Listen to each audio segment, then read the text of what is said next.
General knowledge का question है जो आपको पता होगा, कौन से कंट्री के सबसे ज्यादा प्लेयर मैच फिक्सिंग में इन्वॉल्व रहे? कौन सी कंट्री के? yes. इसके ऊपर तो मैंने कोई रिसर्च नहीं की, आप बताएं मुझे। ऑस्ट्रेलिया के। अच्छा। और इंग्लैंड के। अच्छा।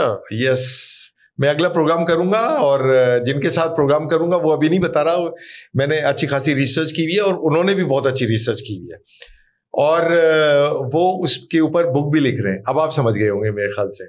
हाँ, मैं समझ गया, फॉर्मर कैप्टन की बात कर रहे हैं आप। बस वो मैं अभी नाम नहीं लूंगा आपसे। उन्होंने तो लिख दी है, फॉर्मर कैप्टन ने तो लिख दी है। उसके अलावा उन्होंने उसके अंदर वो शामिल चीजें नहीं की जो हम शामिल करेंगे। जिनकी आप बात कर रहे हैं उनके बारे में अभी जब उन्होंने रिसेंटली ये बात दोबारा से उछाली जी, तो मीडिया में काफी लोगों ने उनसे ये कहा और शिकवा भी किया कि ये काम तो आपको बहुत पहले कर देना चाहिए था, जिस वक्त आपने ये चीज का शोर उठाया था। अब तो लोगों ने कहा है कि अब क्या फायदा, चढ़िया चुग गई। अब तो मेरे ख्याल में ये कोई फायदा भी नहीं है। मेरे ख्याल में मुजाहिका खेज वाली चीज भी हुई और दूसरा कि अपनी ही जो क्रिकेट है उसको और गंदा करने वाली बात है, क्योंकि आई थिंक उनके जो टारगेट्स थे वो सब आज मजे कर रहे हैं। वो कहते हैं अपने ही नशे मन गिराते हैं बिजलियां। उसमें सिर्फ अपने नाम ही आएंगे और अपने ही बदनाम होंगे, वो भी जो गुजर चुके हैं। उनके किसी एक साथी ने मेरे ख्याल में उनको सदमा दे दिया किसी और साथी के साथ जुड़ के। अच्छा। जिसका उनका जो है ना वो शायद उनको तकलीफ अब आके उठी होगी। बहुत देर कर दी, बहुत देर कर दी मेहमान आते ये काम तुमको बहुत पहले कर देना चाहिए था। यानी मैं ये समझता हूँ कि आप में नेगेटिविटी इतनी है कि अभी भी नेगेटिविटी का ही प्रचार किया। कोई पॉजिटिव बुक ही लिख देते हैं कि जिससे जो हाईलाइट होते हैं, स्टार्स हाईलाइट होते हैं, नाम, टेक्निक्स और कोई ऐसी चीज बना देते हैं। नेगेटिविटी हाईलाइट होती है जी। आजकल पॉडकास्ट, सोशल मीडिया, यूट्यूब, इसके ऊपर आप देख लें चैनल्स को सारे। जब तक मसाला कुछ नहीं होगा तो उस वक्त टेम्परेरी होता है ना,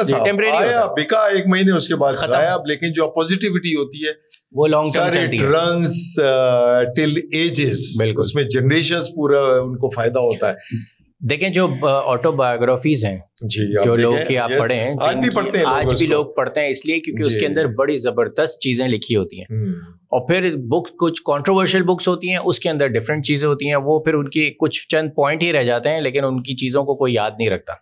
बस एक लास्ट क्वेश्चन पूछूंगा which is also interesting fans के लिए और व्यूअर्स के लिए, कि जब आपने उस जमाने में भी क्रिकेट खेली है जब वो बॉल बनाया करते थे, रिवर्स स्विंग होती थी, अच्छा खासा इन स्विंग होती थी और हर तरह से बॉल अपनी अदाएं दिखाया करती थी, तो आपको उसमें कितनी डिफिकल्टी होती थी उस जमाने में खेलने में, या अब इजी है खेलना? हमें तो उस वक्त सबसे आसान लगता था रिवर्स स्विंग को खेलना। अच्छा। उसकी वजह यह है कि हमारे यहाँ ये कन्वेंशनल है, यानी हमारे सब कॉन्टिनेंट में रिवर्स स्विंग जिसको कहते हैं वो हमारे यहाँ आम सिखाया जाता है कराने के लिए। यानी कि जो कहते हैं ना शाइन अंदर रखेंगे तो ये बॉल इन स्विंग होगी, शाइन को आप बाहर रखेंगे तो ये आउट स्विंग होगी। ये रिवर्स स्विंग में ये नॉर्मली होता है, बट हमारे यहाँ कल्चरली जो है ना वो ये चीज़ हमारे यहाँ प्लेयर नॉर्मली करते हैं। तो हमने जब क्रिकेट खेलनी सीखी तो हमें पता ही नहीं था कि जो हम सीख के खेल रहे हैं शाइन को देख के इसको रिवर्स स्विंग बोलते हैं, हमें नहीं पता था।